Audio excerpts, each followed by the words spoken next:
Ini bukan sekedar persoalan scam online. Ini adalah krisis perlindungan negara terhadap warganya. Hari ini kita tidak sedang menggelar acara biasa. Kita tidak sedang menyelenggarakan diskusi rutin yang selesai dengan foto bersama lalu laporan kegiatan. Kita sedang berdiri di hadapan sebuah kenyataan pahit, menyaksikan warga negara kita yang diperdagangkan, dikirim ke luar negeri melalui informasi sesat dan janji palsu. Mereka dipaksa menjadi mesin digital dengan ancaman, dengan siksaan.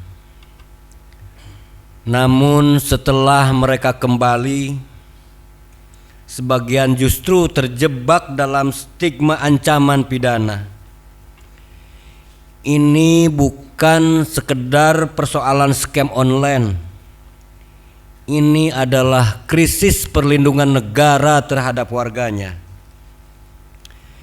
Fenomena perdagangan orang dengan modus pekerjaan digital di Myanmar maupun di Kamboja menunjukkan bahwa sindikat lebih cepat daripada sistem kita.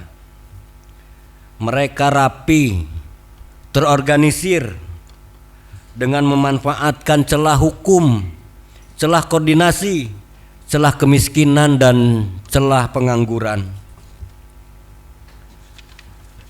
Pertanyaannya sederhana.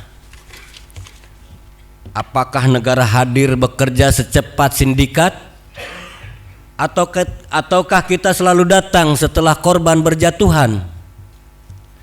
Undang-Undang Nomor 21 Tahun 2007 jelas menyatakan bahwa korban perdagangan orang tidak dapat dipidana atas perbuatan yang dilakukan karena keterpaksaan dan eksploitasi. Bahkan Protokol Palermo menegaskan prinsip non-kriminalisasi. Namun saat ini kita mendengar narasi yang membingungkan. Korban bisa jadi pelaku, pelaku berlindung sebagai korban, sehingga saat ini publik dibuat ragu. Kalau negara tidak tegas membedakan mana korban dan mana pelaku utama, maka yang terjadi adalah ketidakadilan dua kali. Korban dipidana, sementara aktor intelektual tertawa di balik layar. Hadirin sekalian, kita harus berani mengatakan masalah ini tidak akan selesai jika penindakan hanya menyasar operator biasa. Masalah ini tidak akan selesai jika perekrut masih bebas berkeliaran. Masalah ini tidak akan selesai jika aliran dana hasil kejahatan tidak benar-benar dibekukan dan ditelusuri sampai ke pemodal. Karena sindikat ini bukan organisasi kecil. Ini adalah industri kejahatan, dan industri tidak akan hidup tanpa modal. Karena itu di forum ini kita menuntut lebih dari sekedar paparan normatif. Karena publik ingin kejelasan, apakah sindikat sudah dibongkar sampai aktor intelektualnya? Apakah pencegahan di tingkat desa sudah benar-benar berjalan sesuai undang-undang? Atau hanya sekedar himbauan? Apakah pengawasan transaksi keuangan sudah cukup agresif?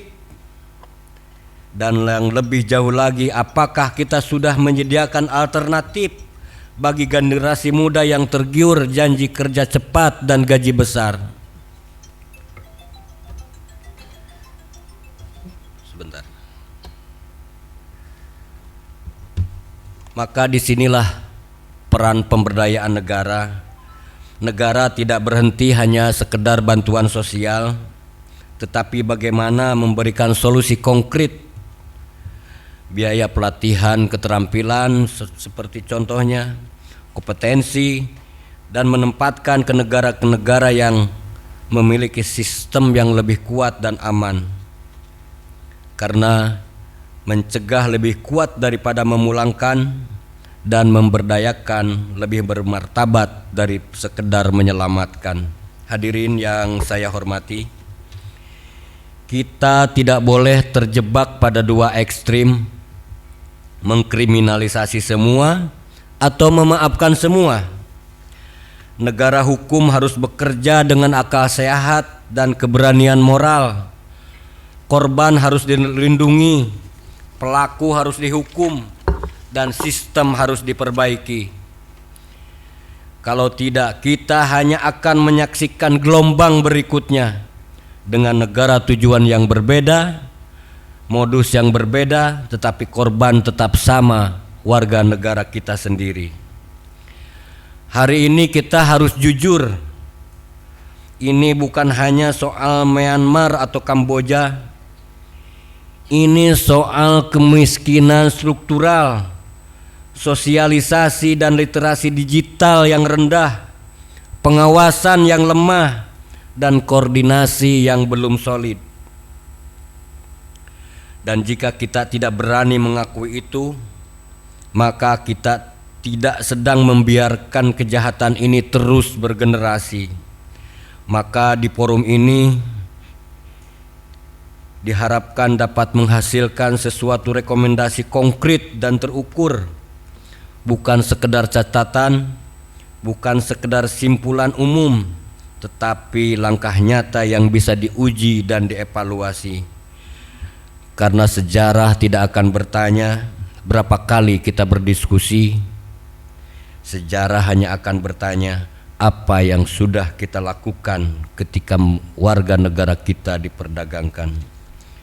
Dengan penuh kesadaran, dengan tanggung jawab, mari kita buktikan bahwa negara tidak kalah oleh sindikat. Demikian yang bisa saya sampaikan, kurang lebihnya mohon maaf. Wallahul muwaffiq ila aqwamit thoriq. Wassalamualaikum warahmatullahi wabarakatuh.